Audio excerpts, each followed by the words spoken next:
Hi friends, Angelica here. Welcome back to my channel. Today I'm working with a few products from Picket Fence Studios.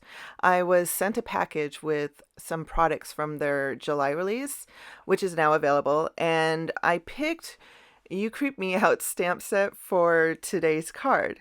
Now, before we get into the card, I just want to show you a few items that were in the package. These first few items are already in the shop, starting with their intense black hybrid ink, which is what I'm going to use to be stamping my images with today. And then also their stamp scrubber, which I hadn't seen this before, so I was really excited to use it, and I really like it. It helps clean up the stamps really easily because it has a nice texture to it. And then this is the You Creep Me Out stamp set. I think these images are so adorable. They do have coordinating dies that are already separated. And then the paper glaze, these colors are in the shop.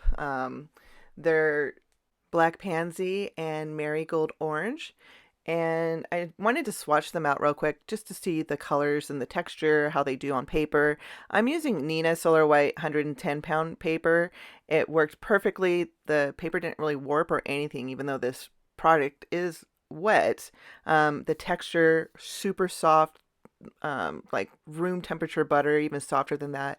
And you can just see it was really easy to spread out. It would be great to use with stencils, so I will definitely be doing that in the near future. I have my stamps positioned in my MISTI, and I'm going to ink them with the Intense Black Hybrid ink. I'm stamping the little monsters onto Nina Solar White 110-pound cardstock, and I'm going to color them with my Faber-Castell pencils. I picked the pencils because the lines on these monsters are really thin, which I love. It just gives a really nice whimsical look to them.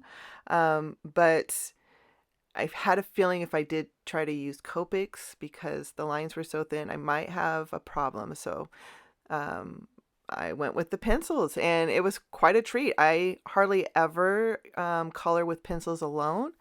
Now, when you are coloring with pencils, there does need to have some patience involved because it's a slower process and lots of layers need to be added to have really intense colors. You can see I pulled out my mini Tim Holtz glass mat. I love to color on hard work surfaces, and this glass is perfect. I'm coloring in small circles, making sure that I'm using light pressure. If I color too hard, I'm going to, first of all, I'm going to break my pencil tips a lot. And these pencils are pretty expensive, so um, I don't want to be breaking the tips a lot and keep having to sharpen them. And two, when you color hard, you're pushing down the fibers in the paper, and that's going to make it almost impossible to add any layers to if you want to add detail work or in deepen your colors. You can see I'm holding my pencils closer to the top and I'm coloring at an angle. This gives me great control on my pressure. I hold my pencils closer to the tips when I'm adding detail work, usually towards the end of finishing up the project. And there's definitely more pressure being used holding the pencil in that way instead of holding it near the top. I'm just finishing up my first monster. This cutie reminded me of Mike and Sully from Monsters Inc., so I incorporated both of their colors into this monster. And since I pretty much started a rainbow by accident, I wasn't planning on coloring uh, these little guys in a rainbow, but since I did the blue and green, I decided just to carry on the rainbow. I didn't pay attention to pencil colors while I was coloring. I just pulled out what I thought was going to look good. I did use indigo blue a lot to darken shadow lines, but other than that, I just blended colors right into each other. Since these pencils are really pigmented, it's really easy to do. I'm going to be continuing to color for the next few minutes, so I'm going to put on some music and let you watch the process, and I'll be back shortly.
I'm using the coordinating die to die cut the monsters.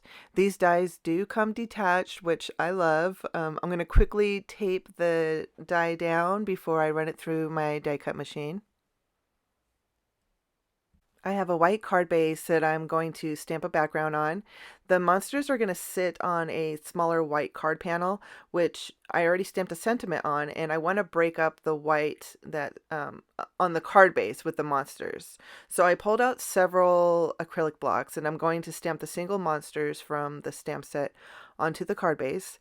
I'm going to make my way around the panel, stamping the monsters in random order, and I do stamp a lot of them off the edge of the card base. I like the way that that turned out.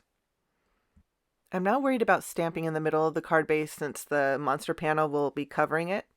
And I love using smaller stamps in stamp sets to make backgrounds with. It's a great way to incorporate all the stamps in the set.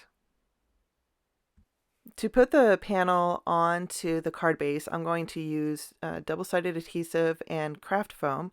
Now on the back of the craft foam, I do take the adhesive off the middle strip and I add glue onto it. And the glue is going to give me some wiggle room when I put that panel down onto the card base, so I have some time to make sure I have it straight and not crooked. I tend to put them on crooked if I don't give myself that little bit of glue to work with. So while that glue is drying, I'm adding thin foam squares to the back of the monsters. And I'm going to now pull that panel back just a little bit and use my double-sided or my reverse tweezers to pull off the backing of the adhesive strips, and that's how I put on my panels on my card bases. I've been doing that for years, and it works great.